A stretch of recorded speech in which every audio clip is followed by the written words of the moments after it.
America के राष्ट्रपति Donald Trump ने हाल ही में स्टील और एल्यूमिनियम इंपोर्ट्स पर 50% टैरिफ लगाने का ऐलान किया है, जो भारत के लिए बड़ी चुनौती बन सकता है। ट्रंप ने व्हाइट हाउस में कहा, हम अमेरिका को फिर से ग्रेट बनाएंगे और इसके लिए फॉरेन इंपोर्ट्स पर सख्ती जरूरी है। भारत के विदेश सचिव विक्रम मिस्री वॉशिंगटन में यूएस ट्रेड ऑफिशियल्स से मुलाकात कर रहे हैं ताकि इस तनाव को कम किया जाए।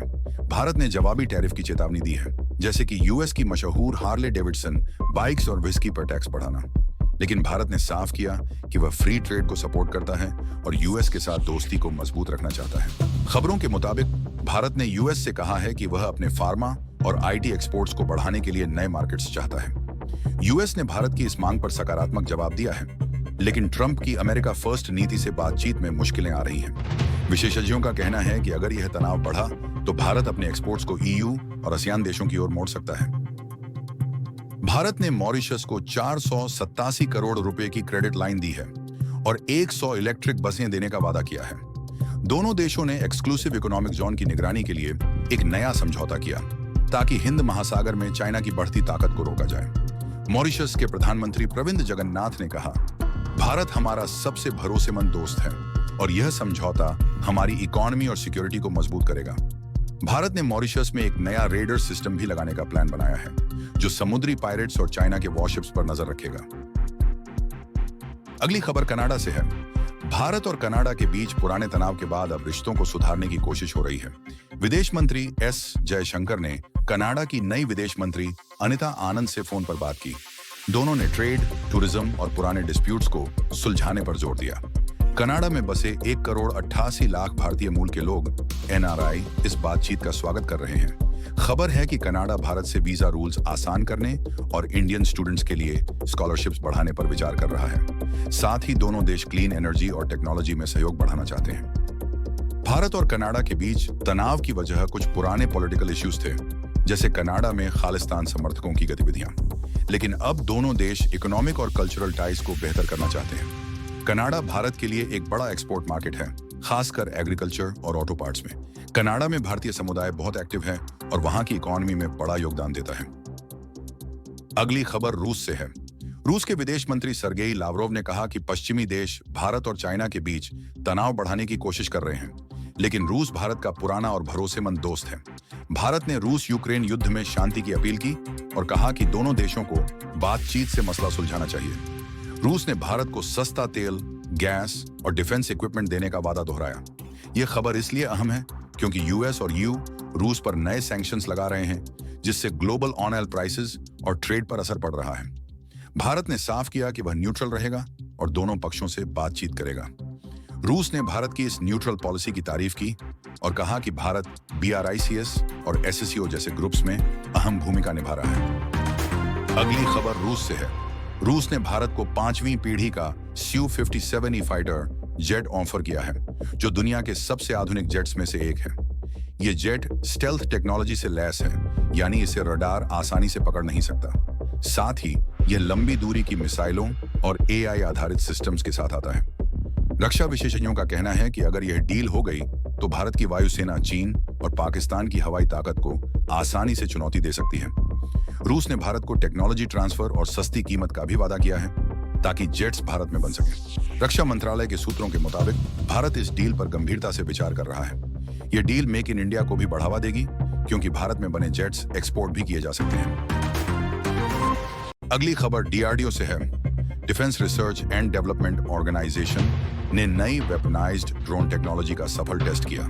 ये ड्रोन AI और लेजर गाइडेड मिसाइल से लैस हैं, जो रात में भी सटीक हमले कर सकते हैं। रक्षा मंत्री राजनाथ सिंह ने कहा, यह भारत की आत्मनिर्भरता का सबूत है। हम अब अपने हथियार खुद बना रहे हैं। इन ड्रोन्स को जम्मू कश्मीर और पूर्वोत्तर में तैनात किया जाएगा ताकि आतंकवाद और सीमा पर खतरों से निपटा जा सके। एक्स पर लोग DRDO की तारीफ कर रहे हैं और इसे गेम चेंजर बता रहे हैं।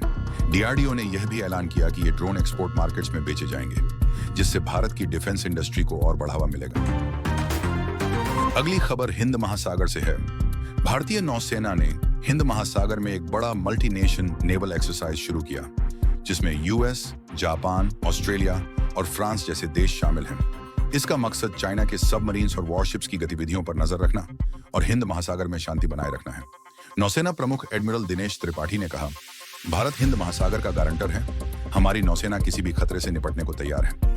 ये एक्सरसाइज भारत की इंडो पैसिफिक स्ट्रेटेजी को मजबूत करता है और ग्लोबल ट्रेड रूट्स को सुरक्षित रखता है। खबर है कि भारत ने अपने नए एयरक्राफ्ट कैरियर आईएनएस विक्रांत को भी इस एक्सरसाइज में शामिल किया है, जो भारत की नेवल पावर को दिखाता है। दरअसल हिंद महासागर दुनिया का सबसे अहम ट्रेड रूट है, जहां से तेल, गैस और गुड्स के शिप्स गुजरते हैं। चाइना अपनी नौसेना की ताकत बढ़ा रहा है, जिसे रोकने के लिए भारत और उसके दोस्त देश जैसे क्वाड देश मिलकर काम कर रहे हैं। आईएनएस विक्रांत भारत का स्वदेशी एयरक्राफ्ट कैरियर है, जो 2022 में लॉन्च हुआ था। खबर है यूएस और चीन के बीच 90 दिन टैरिफ ट्रूस ने भारत के लिए नए मौके खोल दिए हैं। Federation of Indian export organisations के अध्यक्ष अश्विनी कुमार ने कहा, भारत के टेक्सटाइल और फार्मा एक्सपोर्ट्स को अब यूएस और ईयू में ज्यादा डिमांड मिलेगी। इस ट्रूस से भारत के गारमेंट्स, कॉटन फैब्रिक्स और मेडिसिन की बिक्री बढ़ सकती है। लेकिन आईएमएफ ने चेतावनी दी है कि ट्रंप की नई पॉलिसीज भारत की इकोनॉमी को थोड़ा स्लो कर सकती हैं, क्योंकि यूएस में कुछ भारतीय गुड्स महंगे हो सकते हैं। भारत की मशहूर हॉस्पिटैलिटी कंपनी ओयो ने चौथी तिमाही 25 में 6 से 7 अरब डॉलर की वैल्यूएशन के साथ आईपीओ इनलियल पब्लिक ऑफरिंग लॉन्च करने की तैयारी शुरू की। ओयो के सीईओ रितेश अग्रवाल ने कहा, हम भारत के टूरिज्म और हॉस्पिटैलिटी सेक्टर को नई ऊंचाइयों पर ले जाएंगे। ओयो अब 40 से अधिक देशों में काम करती है और भारत में बजट होटल्स का सबसे बड़ा नेटवर्क है। इस आईपीओ से शेयर मार्केट में बड़ा धमाल मचने की उम्मीद है और छोटे निवेशकों के लिए ये बड़ा मौका हो सकता है। खबर है कि ओयो ने गोल्डमैन सैक्स और जेपी मॉर्गन जैसे बड़े बैंकों से बात शुरू की है। यह आईपीओ भारत की इकोनॉमी और टूरिज्म को और बूस्ट देगा। दरअसल आईपीओ यानी जब कोई कंपनी पहली बार शेयर मार्केट में अपने शेयर बेचती है। ओयो भारत में बजट होटल और ट्रैवल इंडस्ट्री की सबसे बड़ी कंपनी है। इसका आईपीओ छोटे और बड़े निवेशकों के लिए आकर्षक होगा, क्योंकि टूरिज्म सेक्टर में तेजी आ रही है। ओयो भारत में 1,50,000 से ज्यादा होटल्स चलाता है। अगली खबर अफगानिस्तान से है। विदेश मंत्री एस जयशंकर ने तालिबान के विदेश मंत्री अमीर खान मुत्तकी से फोन पर बात की। दोनों ने चबाहार पोर्ट के जरिए व्यापार बढ़ाने और अफगान ट्रेडर्स व पेशेंट्स के लिए वीसा रूल्स आसान करने की चर्चा की। भारत ने अफगानिस्तान को ह्यूमैनिटेरियन एड में 50,000 टन गेहूं, मेडिसिन और मेडिकल इक्विपमेंट भेजने का वादा किया। यह भारत की साउथ एशिया स्ट्रेटेजी का हिस्सा है, जिससे अफगानिस्तान में भारत की छवि और मजबूत होगी। खबर है कि भारत चबाहार पोर्ट को और अपग्रेड करेगा, ताकि अफगानिस्तान को पाकिस्तान के रास्ते के बिना भारत से जोड़ा जा सके। दरअसल चबाहार पोर्ट ईरान में एक बंदरगाह है, जिसे भारत ने बनाया है। यह अफगानिस्तान को भारत से जोड़ता है और सेंट्रल एशिया में ट्रेड के लिए करता है। भारत ने अफगानिस्तान में स्कूल, अस्पताल और सड़कें बनाकर वहां की जनता की मदद की है। ये डील भारत की डिप्लोमेटिक और इकोनॉमिक पावर को दिखाता है। सुप्रीम कोर्ट ने श्रीलंकाई तमिल शरणार्थियों की भारत में स्थायी रूप से बसने की याचिका खारिज कर दी। कोर्ट ने कहा, भारत दुनिया का धर्मशाला नहीं है, हमें अपनी जनता की जरूरतें पहले देखनी होंगी। यह मामला उन तमिल शरणार्थियों का था जो श्रीलंका के गृह युद्ध 1980-2009 के बाद भारत आए थे। भारत ने कहा कि वह श्रीलंका को ह्यूमैनिटेरियन एड और ट्रेड में मदद देगा, लेकिन स्थायी नागरिकता देना मुमकिन नहीं। इसके बावजूद भारत और श्रीलंका के बीच ट्रेड और टूरिज्म बढ़ रहा है। भारत ने श्रीलंका को 2000 करोड़ की क्रेडिट लाइन देने का वादा किया है, ताकि वहां इंफ्रास्ट्रक्चर और एनर्जी प्रोजेक्ट शुरू हो सके। श्रीलंका में 1980 से 2009 तक गृह युद्ध चला, जिसमें तमिल समुदाय और सरकार के बीच संघर्ष हुआ। कई तमिल तमिलनाडु में शरण लेने आए। भारत उनकी मदद करता है, जैसे कैंप्स में खाना और दवाइयां देना, लेकिन सुप्रीम कोर्ट का कहना है कि बिना नियमों के नागरिकता नहीं दी जा सकती। भारत और श्रीलंका का ट्रेड में मेल, फिश, स्पाइसेस और टूरिज्म पर आधारित है। खबरों से साफ है कि भारत अपनी फॉरेन पॉलिसी, डिफेंस, इकोनॉमी और ग्लोबल अफेयर्स में दुनिया में अपनी मजबूत जगह बना रहा है। चाहे वह यूएस के साथ ट्रेड टॉक्स हों, मॉरिशस और अफगानिस्तान के साथ दोस्ती या डीआरडीओ की नई टेक्नोलॉजी, भारत हर क्षेत्र में आगे बढ़ रहा है। ब्रह्मोस और S-400 जैसे हथियारों से लेकर ओयो और अदानी के बड़े प्रोजेक्ट्स तक भारत की इकोनॉमी और रेपुटेशन दोनों चमक रही है। भारत बुलेटिन नेटवर्क 18 का मकसद है कि आप हर खबर को आसानी से समझें और देश दुनिया की ताकत से रूबरू हों। अंत में हमारा बुलेटिन यहीं समाप्त होता है।